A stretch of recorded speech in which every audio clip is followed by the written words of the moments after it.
So ಪ್ರತಿಕೂಲ ಸ್ವಾಧೀನ ಹಕ್ಕುಗಳಿಂದ ವಿನಾಯಿತಿ, ಕಾಲ್ಪನಿಕ ಮಾಲೀಕತ್ವ, ಬಳಕೆಯಿಂದ ಸೂಚಿಸಿದ ದೇಣಿಗೆ, ಮೌಖಿಕ ದೇಣಿಗೆ ಮತ್ತು ಇತರರಿಂದ ಮಾಲೀಕತ್ವವನ್ನ ಸಾಬೀತುಪಡಿಸುವ ಜವಾಬ್ದಾರಿಯಂತಹ ನಿಬಂಧನೆಗಳು ಎಲ್ಲಾ ರೀತಿಯ ಧಾರ್ಮಿಕ ಆಸ್ತಿಗಳಿಗೆ ರಕ್ಷಣೆಯನ್ನ ನೀಡುತ್ತೆ. ಕೇವಲ ಇಸ್ಲಾಮಿಕ್ ಮಾತ್ರ ಅಲ್ಲ, ಹಿಂದೂ, ಮುಸ್ಲಿಂ, ಸಿಖ್, ಪಾರ್ಸಿ, ಕ್ರಿಶ್ಚಿಯನ್ ಸೇರಿದಂತೆ ಎಲ್ಲಾ ಧರ್ಮಗಳ ಆಸ್ತಿ ಪಾಸ್ತಿಗಳಿಗೂ ಈ ರಕ್ಷಣೆಯನ್ನ ನೀಡಲಾಗಿದೆ. ಭಾರತೀಯ ಸೇನೆಯಂತಹ ಕೆಲವು ಸರ್ಕಾರಿ ಆಸ್ತಿಗಳಿಗೂ ಸಹ ಇಂತಹದ್ದೇ ಒಂದು ಕಾನೂನಾತ್ಮಕ ರಕ್ಷಣೆಯನ್ನ ಒದಗಿಸಲಾಗಿದೆ. ನಾವು ಒಂದು ಧರ್ಮಕ್ಕೆ ಒಂದು ಅಥವಾ ಇನ್ನೊಂದು ಧರ್ಮಕ್ಕೆ ಮತ್ತೊಂದು ಕಾನೂನು ಹೊಂದೋಕೆ ಸಾಧ್ಯನೇ ಇಲ್ಲ. ಹೀಗೆ ಬೇರೆ ಬೇರೆ ಕಾನೂನು ಹೊಂದೋದು ಸಂವಿಧಾನ ವಿರೋಧಿಯಾದ, ತಾರತಮ್ಯದಿಂದ ಕೂಡಿದ ಹಾಗೂ ಮನಸೋ ಇಚ್ಛೆಯ ಕಾನೂನು ಅಂತ ಅನ್ಸ್ಕೊಳ್ಳುತ್ತೆ. ನಮಸ್ಕಾರ, ಈ ದಿನ.comಗೆ ಸ್ವಾಗತ. ನಾನು ಶ್ರೀಯಂ ಪವಿತ್ರ. ಎಲ್ ಡೊರಾಡೋ ಅನ್ನೋದು ದಕ್ಷಿಣ ಅಮೆರಿಕಾದಲ್ಲಿ ಎಲ್ಲೋ ಒಂದು ಅಸ್ತಿತ್ವದಲ್ಲಿ ಇರಬಹುದಾದಂತ ಒಂದು ಪೌರಾಣಿಕ ಚಿನ್ನದ ನಗರ. ಸೊ ಈ ನಗರದ ರಾಜ ಅತ್ಯಂತ ಸಿರಿವಂತ, ಅಡಿಯಿಂದ ಮುಡಿವರೆಗೆ ಚಿನ್ನದ ಪುಡಿಯಲ್ಲೇ ಮೈ ಮುಚ್ಕೊಳ್ತಾ ಇದ್ದಂತೆ. ಇವನ ಹೆಸರು ಎಲ್ ಡೊರಾಡೋ. ಇವನದೇ ಹೆಸರನ್ನ ನಗರಕ್ಕೂ ಇಟ್ರಂತೆ. ಹೊನ್ವಾಡ ಅನ್ನೋದು ಚಿನ್ನದಿಂದ ಕೂಡಿದಂತ ಊರು ಅನ್ನೋ ಅರ್ಥ ಬರುತ್ತೆ. ಯಾಕಂದ್ರೆ ಊರಿನ ಆರಂಭವೇ ಹೊನ್ನಿನಿಂದ ಇದೆ. ಸೊ ಕನ್ನಡದಲ್ಲಿ ಹೊನ್ನು ಅಂತಂದ್ರೆ ಚಿನ್ನ, ಸಂಪತ್ತು ಅನ್ನೋ ಅರ್ಥ ಬರುತ್ತೆ. ಆದ್ರೆ ಉತ್ತರ ಕರ್ನಾಟಕದ ವಿಜಯಪುರ ಜಿಲ್ಲೆಯಲ್ಲಿರುವಂತ ಈ ಹೊನ್ವಾಡ ಊರಿನ ಪರಿಸ್ಥಿತಿಗೂ ಅದರ ಹೆಸರಿಗೂ ಒಂದಕ್ಕೊಂದು ಸಂಬಂಧನೇ ಇಲ್ಲ. ಈ ಊರಿನ ಬಹುಪಾಲು ಜನ ಆತಂಕಿತರಾಗಿದ್ದಾರೆ. ತಮ್ಮ ಊರಿನ ಹೆಸರು ಯಾಕೆ ಪತ್ರಿಕೆಗಳಲ್ಲಿ ಸುದ್ದಿಯಾಗಿದೆ ಅಂತ ಮಾತಾಡೋಕೆ ಮುಂದೆ ಬರುವವರು ಕೆಲವೇ ಕೆಲವರು. ಹೊನ್ವಾಡಾದ 1500 ಎಕರೆ ಜಮೀನನ್ನ ಸ್ವಾಧೀನ ಪಡಿಸಿಕೊಳ್ಳೋಕೆ ಕರ್ನಾಟಕ ವಕ್ಫ್ ಮಂಡಳಿ ಸಂಚನ ಹೂಡಿದೆ ಅಂತ ಸಂಸದ ಮತ್ತು ಬಿಜೆಪಿ ಯುವ ಮೋರ್ಚಾ ಮುಖಂಡ ತೇಜಸ್ವಿ ಸೂರ್ಯ ಇತ್ತೀಚೆಗೆ ಆಪಾದಿಸಿದ್ರು. ರೈತರು ಶತಮಾನಗಳಿಂದ ಸಾಗುವಳಿ ಮಾಡಿಕೊಂಡು ಬಂದಿರುವಂತಹ ಜಮೀನುಗಳು, ಜಮೀನಿನ ಒಡೆತನದ ಎಲ್ಲಾ ದಾಖಲೆಗಳು ರೈತರ ಬಳಿ ಇದೆ. ಆದ್ರೂ ನೂರಾರು ರೈತರಿಗೆ ನೋಟಿಸ್ ಅನ್ನ ಜಾರಿ ಮಾಡಿದ್ದು ಅವುಗಳನ್ನ ತೆರವುಗೊಳಿಸುವಂತೆ ಆದೇಶಿಸಲಾಗಿದೆ. ಕರ್ನಾಟಕದಲ್ಲಿನ ಇಂತಹ ಎಲ್ಲಾ ರೈತರಿಗೆ ವಕ್ಫ್ ಮಂಡಳಿ ವಿರುದ್ಧ ಉಚಿತವಾಗಿ ಕಾನೂನು ನೆರವನ್ನ ಒದಗಿಸೋಕೆ ನಮ್ಮ ಕಚೇರಿಯ ಬಾಗಿಲುಗಳು ಸದಾ ತೆರೆದಿರತ್ತೆ ಅಂತ ವಕೀಲರೂ ಆಗಿರುವಂತ ತೇಜಸ್ವಿ ಸೂರ್ಯ ಹೇಳಿದ್ರು. ಆದ್ರೆ ಕೈಗಾರಿಕಾ ಸಚಿವ ಮತ್ತು ಹೊನ್ವಾಡಾದ ಬಬಲೇಶ್ವರ ಕ್ಷೇತ್ರದ ಶಾಸಕರಾದಂತ MB ಪಾಟೀಲ್ ಅವರು ಸೂರ್ಯ ಅವರ ಈ ಆರೋಪಗಳನ್ನ ನಿರಾಕರಿಸಿದ್ದಾರೆ. ಹೊನ್ವಾಡ ಬಬಲೇಶ್ವರ ವಿಧಾನಸಭಾ ಕ್ಷೇತ್ರದ ವ್ಯಾಪ್ತಿಯಲ್ಲಿದೆ. ಜಿಲ್ಲೆಯ ಇತರೆಡೆ 124 ನೋಟಿಸ್ಗಳನ್ನ ನೀಡಿರೋದು ಹೌದಾದ್ರೂ ಹೊನ್ವಾಡ ಗ್ರಾಮದಲ್ಲಿ ಯಾವುದೇ ನೋಟಿಸ್ ನೀಡಿಲ್ಲ ಅನ್ನೋದನ್ನ ಸ್ಪಷ್ಟಪಡಿಸಿದ್ದಾರೆ. ಸೊ ಈ ಸಂಬಂಧದ ದಾಖಲೆಗಳನ್ನ ಸಚಿವರು ಬಿಡುಗಡೆ ಮಾಡಿದ್ದಾರೆ. ಗ್ರಾಮ ಪಂಚಾಯಿತಿ ಅಧ್ಯಕ್ಷ ತುಕಾರಾಮ್ ಧಡ್ಕೆ ಅವರು ಈ ವಿಷಯವನ್ನ ದಿ ಹಿಂದೂ ಪತ್ರಿಕೆಗೆ ಖಚಿತಪಡಿಸಿದ್ದಾರೆ. ಕಳೆದ ಕೆಲವು ದಿನಗಳಲ್ಲಿ ಹೊನ್ವಾಡದಲ್ಲಿ ಕಾಂಗ್ರೆಸ್ ಮುಖಂಡರ ಜೊತೆಗೆ ಬಿಜೆಪಿಯೊಂದಿಗೆ ಹಾಗೂ ನಮ್ಮ ಗ್ರಾಮದ ಹಿರಿಯರೊಂದಿಗೆ ಒಟ್ಟು 3 ಸಭೆಗಳನ್ನ ನಡೆಸಿದ್ದೇವೆ. ಈ ಸಂದರ್ಭದಲ್ಲಿ ಇಲ್ಲಿನ ಯಾವುದಾದ್ರೂ ರೈತರಿಗೆ ನೋಟಿಸ್ ಬಂದಿದ್ರೆ ತೋರ್ಸೋಕೆ ಕೇಳ್ಕೊಂಡಿದ್ದೇವೆ. ಆದ್ರೆ ಇಲ್ಲಿನ ಯಾರಿಗೂ ಸಹ ನೋಟಿಸ್ ಲಭ್ಯವಾಗಿಲ್ಲದೆ ಇರೋದ್ರಿಂದ ಯಾರು ಸಹ ಮುಂದೆ ಬಂದಿಲ್ಲ. ವಿಜಯಪುರದ ತಕ್ಕೆ ಪ್ರದೇಶದ ಹೆಸರಲ್ಲಿ ಹೊನ್ವಾಡ ಅಂತ ತಪ್ಪಾಗಿ ಆವರಣದಲ್ಲಿ ನಮೂದಿಸಿರೋದು ಎಲ್ಲಾ ಗೊಂದಲಗಳ ಮೂಲ ಅಂತ ಪಾಟೀಲ್ ಆರೋಪಿಸಿದ್ದಾರೆ. ಸೊ ಹೊನ್ವಾಡ ಗ್ರಾಮದಲ್ಲಿ ಸಿದ್ದರಾಮಯ್ಯ ಸರ್ಕಾರ ಯಾವುದೇ ಮ್ಯೂಟೇಷನ್ ಅನ್ನ ಮಾಡಿಲ್ಲ ಅಂತ ಪಾಟೀಲ್ ಹೇಳಿಕೆಯನ್ನ ತೇಜಸ್ವಿ ಸೂರ್ಯ ಅಲ್ಲಗೆಳೆದಿದ್ದಾರೆ. 9 ಎಕರೆ 14 ಗುಂಟೆ ಭೂಮಿಯನ್ನ ಮ್ಯೂಟೇಷನ್ ಮಾಡಲಾಗಿದೆ ಅಂತ ಹಿಡುವಳಿ ಮತ್ತು ಬೆಳೆಗಳ ದಾಖಲೆಗಳ ಚಿತ್ರವನ್ನ ಹಂಚಿಕೊಳ್ಳೋ ಮೂಲಕ 9 ಎಕರೆ 14 ಗುಂಟೆಯ ಸ್ಮಶಾನ ಭೂಮಿಯನ್ನ ರಾಜ್ಯ ಸರ್ಕಾರ ರೂಪಾಂತರಗೊಳಿಸಿದೆ ಅಂತ ಆರೋಪಿಸಿದ್ದಾರೆ. ಆದ್ರೆ ಈ ಮ್ಯೂಟೇಷನ್ ಆದದ್ದು 2022ರಲ್ಲಿ. ಆಗ ಅಧಿಕಾರದಲ್ಲಿದ್ದು ಬಿಜೆಪಿ ಸರ್ಕಾರ ಅಂತ ಪಾಟೀಲ್ ಅವರು ಪ್ರತ್ಯುತ್ತರವನ್ನು ಸಹ ಕೊಟ್ಟಿದ್ದಾರೆ. ವಿಷಯ ಏನಪ್ಪಾ ಅಂತಂದ್ರೆ ಹೊನ್ವಾಡ ಗ್ರಾಮ ಪಂಚಾಯಿತಿ ವ್ಯಾಪ್ತಿಯ ಒಟ್ಟು 1100 ಎಕರೆಗಳಿಗೂ ಕಡಿಮೆ ಕೃಷಿ ಭೂಮಿ ಸುಮಾರು 900 ಕುಟುಂಬಗಳಿಗೆ ಸೇರಿದ್ದು. ಸೊ 2020ರ ಗೆಜೆಟ್ ನಲ್ಲಿ ನಮೂದಿಸಲಾಗಿರುವ ಪ್ರಕಾರ ಈ ಗ್ರಾಮದಲ್ಲಿನ ವಕ್ಫ್ ಭೂಮಿ 14 ಎಕರೆಗಳು ಮಾತ್ರ. ಅಲ್ಪಸಂಖ್ಯಾತರ ಕಲ್ಯಾಣ ಮತ್ತು ವಕ್ಫ್ ಸಚಿವ ಜಮೀರ್ ಅಹಮದ್ ಖಾನ್ ಪ್ರಕಾರ ವಿಜಯಪುರ ಜಿಲ್ಲೆಯಲ್ಲಿ ಮಾತ್ರ 124 ನೋಟಿಸ್ಗಳನ್ನ ನೀಡಲಾಗಿದೆ. ರಾಜ್ಯದಲ್ಲಿ ಬೇರೆ ಎಲ್ಲಿಯೂ ಸಹ ಒಂದೇ ಒಂದು ನೋಟಿಸ್ ಅನ್ನ ನೀಡಲಿಲ್ಲ. ಆದ್ರೆ 21,000ಕ್ಕೂ ಹೆಚ್ಚು ನೋಟಿಸ್ಗಳನ್ನ ನೀಡಲಾಗಿದೆ ಅಂತ ಬಿಜೆಪಿ ಆರೋಪ ಸುಳ್ಳು ಅಂತ ಜಮೀರ್ ಅವರು ಹೇಳಿದ್ದಾರೆ. ಸೊ ಜನರ ಕುಂದುಕೊರತೆಗಳನ್ನ ಆಲಿಸೋಕೆ ಹಾಗೂ ಒತ್ತುವರಿ ನೆರವಿಗೆ ನಾನಾ ಜಿಲ್ಲೆಗಳಲ್ಲಿ 10 ವಕ್ಫ್ ಅದಾಲತ್ಗಳನ್ನ ನಡೆಸಿದ್ದೇವೆ. ಈ ಅದಾಲತ್ಗಳು ಯಾವತ್ತೂ ಸಹ ರೈತರ ವಿರುದ್ಧ ಆಗಿಲ್ಲ. ಆದ್ರೆ ಅತಿಕ್ರಮಣಗಳನ್ನ ತೆರವುಗೊಳಿಸುವಂತ ಗುರಿಯನ್ನ ಹೊಂದಿದೆ. ಒಟ್ಟು ವಕ್ಫ್ ಆಸ್ತಿಯ ಹೆಚ್ಚಿನ ಪಾಲು ವಿಜಯಪುರದಲ್ಲೇ ಇರೋದ್ರಿಂದ ನೋಟಿಸ್ ಅನ್ನ ನೀಡಿದ್ದೇವೆ. ಬಿಜೆಪಿ ಸರ್ಕಾರ ತನ್ನ ಅಧಿಕಾರಾವಧಿಯಲ್ಲಿ ರೈತರಿಗೆ ಯಾವುದೇ ನೋಟಿಸ್ ನೀಡದೇನೆ 140ಕ್ಕೂ ಹೆಚ್ಚು ಮ್ಯೂಟೇಷನ್ ಮಾಡಿದೆ ಅಂತ ಇವ್ರು ಹೇಳಿದ್ದಾರೆ. ಹಾಗಾದ್ರೆ ಇದನ್ನ ಮಾಡಿದ್ಯಾರು? ಬೆಳಗಾವಿ ಜಿಲ್ಲೆಯ ಮಾಜಿ ಸಂಸದ ಹಾಗೂ ಬಿಜೆಪಿ ಮುಖಂಡ ಅಣ್ಣಾ ಸಾಹೇಬ್ ಜೊಲ್ಲೆ ತಮ್ಮ ಜಮೀನನ್ನ ವಕ್ಫ್ ಮಂಡಳಿ ತಂದು ಅಂತ ಹಕ್ಕು ಸಾಧಿಸುತ್ತೆ, ರಾಜ್ಯ ಕಾಂಗ್ರೆಸ್ ಸರ್ಕಾರ ವಕ್ಫ್ ಮಂಡಳಿಗೆ ಹಕ್ಕುಪತ್ರವನ್ನೂ ನೀಡಿದೆ ಅಂತ ದೂರಿದ್ದಾರೆ. ರಾಜ್ಯದಲ್ಲಿನ ಕಾಂಗ್ರೆಸ್ ಸರ್ಕಾರ ತನ್ನ ಆರ್ಟಿಸಿಯ ಕಾಲಂ 2ರಲ್ಲಿ ಮಂಡಳಿಯ ಹೆಸರನ್ನ ನಮೂದಿಸಿದೆ ಅಂತ ಇವರು ಆರೋಪಿಸಿದ್ದಾರೆ. ಸೊ ಜೊಲ್ಲೆ ಜಮೀನನ್ನ ವಕ್ಫ್ ಹೆಸರಿಗೆ ಮ್ಯುಟೇಷನ್ ಮಾಡಿರೋದು 2021ರಲ್ಲಿ. ಆಗ ರಾಜ್ಯದಲ್ಲಿ ಬಿಜೆಪಿ ಅಧಿಕಾರದಲ್ಲಿತ್ತು ಅಂತ ಪತ್ರಕರ್ತರು ಸೂಚಿಸಿದಾಗ ಇವರು ಪತ್ರಿಕಾಗೋಷ್ಠಿಗೆ ಕೆಲವೇ ಗಂಟೆಗಳ ಮೊದಲು ಅದನ್ನ ಗಮನಿಸಿದ್ದೇನೆ ಅಂತ ಒಪ್ಕೊಂಡಿದ್ರು. ಸೊ ಕಾಲಂ 2ರಲ್ಲಿ ಕ್ಲೇಮ್ಗಳನ್ನ ಸೇರಿಸುವಂತಹ ಸೂಚನೆಗಳು ಮತ್ತು ಎಚ್ಚರಿಕೆಯ ಮ್ಯುಟೇಷನ್ಗಳನ್ನ 1995ರಿಂದ ಮಾಡಲಾಗ್ತಾ ಇದೆ. ಪ್ರತಿ ವರ್ಷ ಸರಾಸರಿ 100ರಿಂದ 200 ನೋಟಿಸ್ಗಳನ್ನ ನೀಡಲಾಗಿದೆ ಮತ್ತು ಕಾಲಂ 2ರಲ್ಲಿ ಪ್ರತಿ ವರ್ಷ ಸುಮಾರು 50 ಮ್ಯುಟೇಷನ್ಗಳನ್ನ ಸೇರಿಸಲಾಗ್ತಾ ಇದೆ ಅಂತ ಕಂದಾಯ ಆಯುಕ್ತರ ಕಚೇರಿಯ ಇಬ್ಬರು ಅಧಿಕಾರಿಗಳು ಹೇಳಿದ್ದಾರೆ. ಒಟ್ಟು ರಾಜ್ಯದಲ್ಲಿ 1,12,000 ಎಕರೆ ವಕ್ಫ್ ಭೂಮಿ ಇದೆ. ಇವುಗಳಲ್ಲಿ 75,000 ಎಕರೆ ಭೂ ಸುಧಾರಣೆ ಮತ್ತು ಇನಾಮ್ ರದ್ದು ಕಾಯ್ದೆ ಅಡಿಯಲ್ಲಿ ನಷ್ಟ ಆಗಿದೆ. ಇವುಗಳನ್ನ ಭೂರಹಿತ ರೈತರು ಮತ್ತು ಗೇಣಿದಾರರಿಗೆ ವಿತರಿಸಲಾಗಿದೆ. ಉಳಿದಂತೆ ಅಂದಾಜು ಸುಮಾರು 20,000 ಎಕರೆ ಒತ್ತುವರಿಯಾಗಿದೆ ಅಂತ ವಕ್ಫ್ ಮಂಡಳಿಯ ಹಿರಿಯ ಅಧಿಕಾರಿಯೊಬ್ಬರು ಹೇಳಿದ್ದಾರೆ. ಸೊ 21,767 ಆರ್ಟಿಸಿಗಳ ಮ್ಯುಟೇಷನ್ ಮಾಡೋಕೆ ಕ್ರಮ ಕೈಗೊಳ್ಳುವಂತೆ ಹೆಚ್ಚುವರಿ ಮುಖ್ಯ ಕಾರ್ಯದರ್ಶಿಯವರ ಕಚೇರಿಯಿಂದ ಬಂದ ಪತ್ರದಲ್ಲಿ ಅಧಿಕಾರಿಗಳಿಗೆ ಸೂಚನೆ ನೀಡಲಾಗಿದೆ. ಇದೆಲ್ಲವೂ ಸಹ ವಕ್ಫ್ ಭೂಮಿಯ ಅತಿಕ್ರಮಣಕ್ಕೆ ಸಂಬಂಧಿಸಿದಂತ ಪ್ರಕರಣಗಳು. ಅವುಗಳನ್ನ ಏಕಪಕ್ಷೀಯವಾಗಿ ಮ್ಯುಟೇಷನ್ ಮಾಡ್ಲಿಕ್ಕೆ ಆಗೋದಿಲ್ಲ. ಸೂಕ್ತ ಕಾನೂನುಬದ್ಧ ಕಾರ್ಯವಿಧಾನವನ್ನು ಅನುಸರಿಸಿ ಮಾಡಬೇಕಾಗತ್ತೆ. ಪ್ರಕ್ರಿಯೆ ಪ್ರಾರಂಭಿಸಲಾಗಿತ್ತು, ಆದರೆ ರೈತರು ಮತ್ತು ವಿರೋಧ ಪಕ್ಷಗಳ ಪ್ರತಿರೋಧದ ನಂತರ ನಿಲ್ಲಿಸಲಾಗಿದೆ ಅಂತ ಮತ್ತೊಬ್ಬ ಕಂದಾಯ ಅಧಿಕಾರಿಯೊಬ್ಬರು ಹೇಳಿದ್ದಾರೆ. ಸೊ ನವೆಂಬರ್ 13ಕ್ಕೆ ರಾಜ್ಯದ 3 ವಿಧಾನಸಭಾ ಕ್ಷೇತ್ರಗಳ ಉಪಚುನಾವಣೆ ನಡೆದಿದೆ. ಸೊ ಈ ಹಿನ್ನೆಲೆಯಲ್ಲಿ ರೈತರಿಗೆ ನೀಡಲಾಗಿದ್ದಂತ ಎಲ್ಲಾ ನೋಟಿಸ್ಗಳನ್ನ ಹಿಂಪಡೆಯೋದಾಗಿ ಮುಖ್ಯಮಂತ್ರಿ ಸಿದ್ದರಾಮಯ್ಯ ಘೋಷಿಸಿದ್ದಾರೆ. ಆದ್ರೂ ಬಿಜೆಪಿ ಪ್ರತಿಭಟನೆ ಮುಂದುವರೆದಿದೆ. ಹೊನವಾಡದಲ್ಲಿ ಕೋಪ ಮತ್ತು ಭಯದ ಮನಸ್ಥಿತಿ ನೆಲೆಸಿದೆ. ಹೊನವಾಡದಲ್ಲಿ ಹಿಂದೂಗಳ ಕೃಷಿ ಭೂಮಿಯನ್ನ ಮುಸ್ಲಿಮರು ಕಬಳಿಸೋಕೆ ಪ್ರಯತ್ನಿಸ್ತಿದ್ದಾರೆ ಅಂತ ಎಲ್ಲರೂ ಭಾವಿಸಿದ್ದಾರೆ.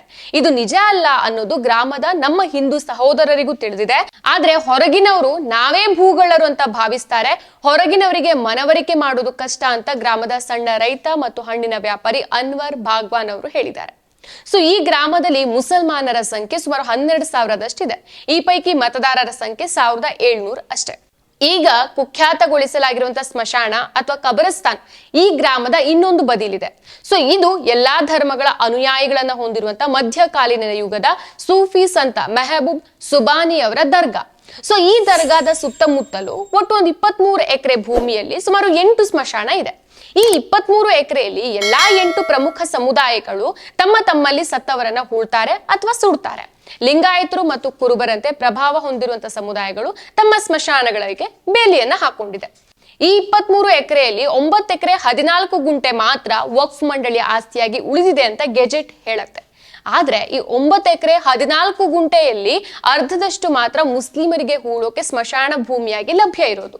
ಉಳಿದಂತೆ ಒಂದ್ ಕಡೆ ಗ್ರಾಮ ಪಂಚಾಯತಿ ನಿರ್ಮಿಸಿದಂತ ದೋಭಿಘಾಟ್, ಇನ್ನೊಂದ್ ಕಡೆ ಗ್ರಾಮದ ರಸ್ತೆ, ಮತ್ತೊಂದ್ ಕಡೆ ಮಹಿಳೆಯರಿಗಾಗಿ ಬಯಲು ಶೌಚ ಭೂಮಿಯಾಗಿ ವಕ್ಫ್ ಆಸ್ತಿಯನ್ನ 3 ಕಡೆ ಒತ್ತುವರಿ ಮಾಡಲಾಗಿದೆ. ಕಬರಸ್ಥಾನದ ಜಮೀನಾಗಿ 4 ಎಕರೆ 5 ಗುಂಟೆ ಈಗ ಉಳಿದಿರೋದು. ಆದ್ರೆ ಈ ಭಾಗಕ್ಕೂ ಬೇಲಿ ಹಾಕೋಕೆ ಮತ್ತು ರಕ್ಷಿಸೋಕೆ ಕೆಲವು ಗ್ರಾಮಸ್ಥರು ನಮ್ಗೆ ಅವಕಾಶ ನೀಡ್ತಾ ಇಲ್ಲ ಅಂತ ಸಾರ್ವಜನಿಕ ಭೂಮಿಯನ್ನ ಕಾಪಾಡುವ ಅಂಜುಮನ್ ಸಮಿತಿಯ ಸದಸ್ಯ ಫಕ್ರುದ್ದೀನ್ ಮುಲ್ಲಾ ಹೇಳ್ತಾರೆ. ಸೊ ಈ ಫಕ್ರುದ್ದೀನ್ ಮುಲ್ಲಾ ಖುದ್ದು ಬಿಜೆಪಿ ಮುಖಂಡ. ತಮ್ಮ ಪೂರ್ವಜರ ಜಮೀನಿನಲ್ಲಿ ಕೃಷಿ ಮಾಡ್ತಿದ್ದಾರೆ.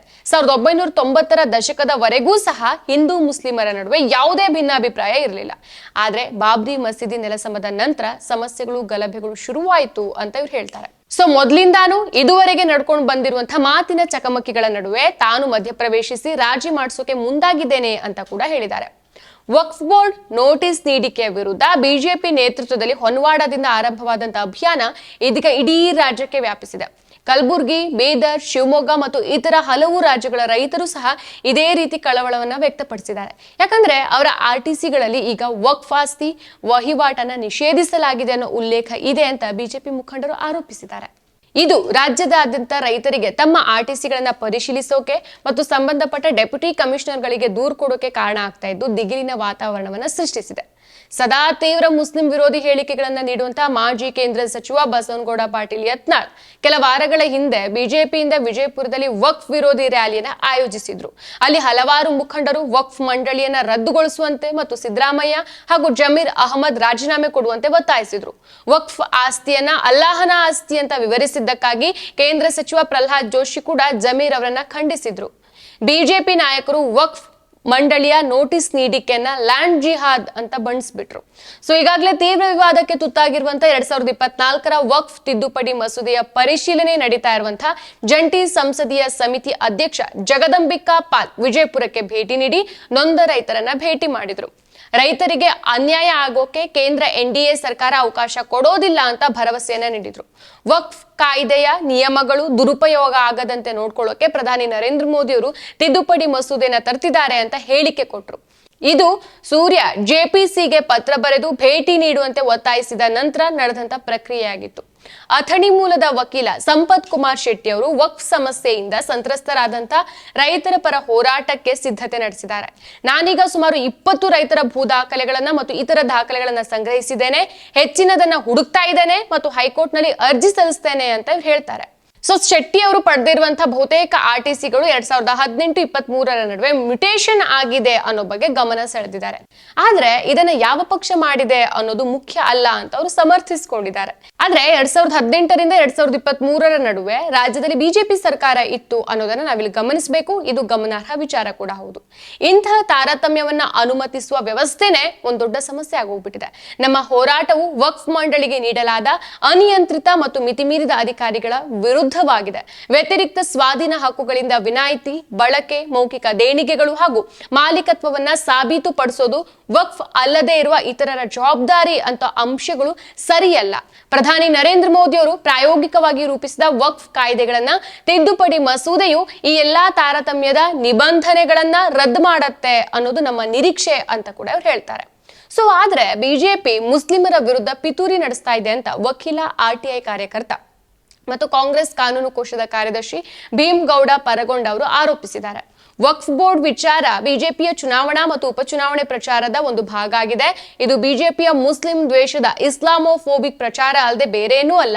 ಆದ್ರೆ ಮುಖ್ಯಮಂತ್ರಿಗಳು ನೋಟಿಸ್ಗಳನ್ನ ಹಿಂತೆಗೆದುಕೊಳ್ಳೋಕೆ ಮತ್ತು ಕಲಂ 2ರ ಮ್ಯೂಟೇಷನ್ ಗಳನ್ನ ರದ್ದುಗೊಳಿಸೋಕೆ ಆದೇಶ ನೀಡಿದ್ದಾರೆ ಅಂತ ಹೇಳಿದ್ದಾರೆ. ಅಷ್ಟೇ ಅಲ್ಲ, ವಕ್ಫ್ ಸಮಸ್ಯೆಗೆ ಸಂಬಂಧಿಸಿದಂತೆ ಪರಿಹಾರವನ್ನ ಹುಡುಕುವ ರೈತರಿಗೆ ಪರಗೊಂಡ ಸಹಾಯ ಮಾಡ್ತಿದ್ದಾರೆ. ಸೊ ವಕ್ಫ್ ಬೋರ್ಡ್ ಮತ್ತು ವಕ್ಫ್ ನ್ಯಾಯಮಂಡಳಿಗಳು ಭಾರತೀಯ ಸಂವಿಧಾನದ 3ನೆಯ ಭಾಗದಿಂದ ರಚಿಸಲ್ಪಟ್ಟ ಒಂದು ಶಾಸನಬದ್ಧ ಸಂಸ್ಥೆಗಳಾಗಿದೆ.